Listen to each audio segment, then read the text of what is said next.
Biotox anti-moustique pour le corps, les vêtements, les rideaux et draps vous protège contre les moustiques chez l'adulte et l'enfant. Val d'Afrique vous offre votre journal de la santé. Bonjour, un enfant peut être exposé et contracter certains types de maladies s'il y a une immunodéficience primitive qui est un déficit de gènes défenseurs qui protège la personne. La conséquence de cette absence peut conduire à la mort et présentement notre pays compte près de 50 patients mais seule une trentaine sont suivis, un taux anormal car 90% des personnes ne sont pas diagnostiquées. Écoutons le professeur Tandakha Ndiaye Dieye, chef de service d'immunologie de la faculté de médecine de l'université Cheikh Anta Diop de Dakar, par ailleurs cofondateur de l'association sénégalaise des immunodéficiences primitives. L'immunodéficience primitive, c'est une affection qui est due à un déficit de gènes qui sont impliqués dans la défense immunitaire de l'individu, c'est-à-dire qui peuvent vous défendre, qui permettent que vous ne soyez pas malade. Et ces gènes-là, lorsqu'ils sont défectueux, ça affecte donc la défense, ça entraîne une susceptibilité aux infections, ça entraîne l'apparition donc d'affections auto-immunes, il y a une dysrégulation auto-immune, etc. Donc l'enfant est exposé à faire différents types de maladies et différents types d'infections qui conduisent à la mort. On l'appelle en fait erreur innée de l'immunité, c'est-à-dire on naît avec des erreurs du système immunitaire et qui font que à vie vous avez donc ces affections-là qui vont intervenir. Donc c'est une maladie chronique qui doit être donc continuellement suivie. Alors au niveau du Sénégal, il faut dire qu'on a une cinquantaine de personnes qui sont atteintes. Alors pour le suivi actuellement, on en a peut-être 34 ou j'allais dire 35 personnes qui sont suivies régulièrement actuellement. Mais ce qu'il faut savoir, c'est que peut-être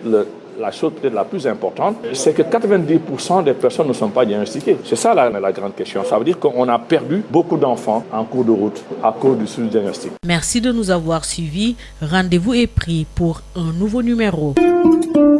Biotox anti-moustique pour le corps, les vêtements, les rideaux et draps vous protège contre les moustiques chez l'adulte et l'enfant. Val d'Afrique vous a offert votre journal de la santé.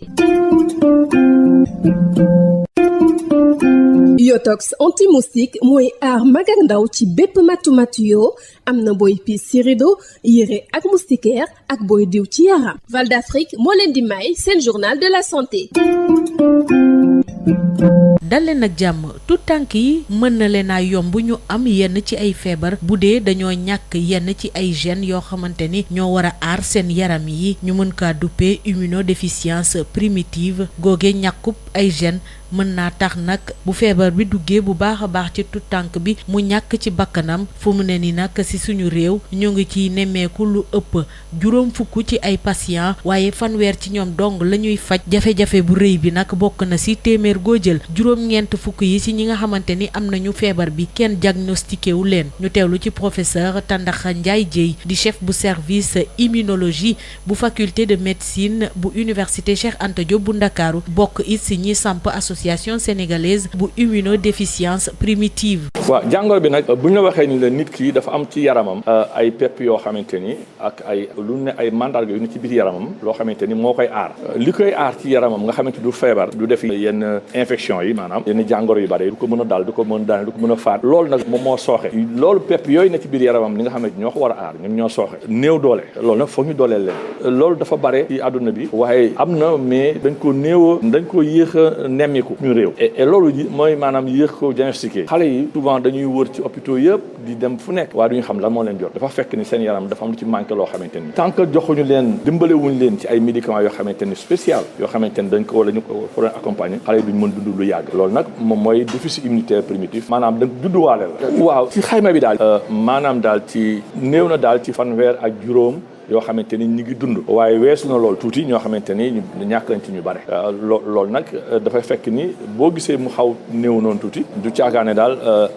am na mais dañ leen seetuwul maanaam di ko xayma mooy maanaam daal buñ duggee ci biir hôpital ñu mën a xam ne jàngoro bi day mën a nekk déficit immunitaire primitif ñu mën di ci bàyyi xel ñàkk ci bàyyi xel nag moom mooy suñu problème moo tax il faut ñu ñaax pédiatrie il faut ñu ñaax médecin yëpp spécialité yëpp pédiatre rek am na yeneen spécialité yoo xamante ni ñu ngi ci mais il faut ñu jàngal leen il faut ñu wax leen lan mooy déficit immunitaire primitif ni maanaam maanaam am na daal doomu jàngoro yoo loo xam loo xamante ni moo la war a aar yow nga bañ def ay infection loolu moom moo manqué ci sa yaram te loolu nag il faut que ñu taxaw ci jàngale ko nit ñi am nañu bari yoo xamante ni bala ngay diagnostiquer sax génn nañu àdduna mais ci biir après lañ naan kii de lii la war a doon mooy yéexaayu diagnostic bi parce que 10% rek la mooy maanaam téeméer yu nekk yoo xamante ni waroon na nekk fukk nga ci xam kon nag li ci des yëpp donc mais da nga leen di perte loolu mooy jafe-jafe bi. jaajëfal naa leen ci déglu bi dig daje ci beneen numéro.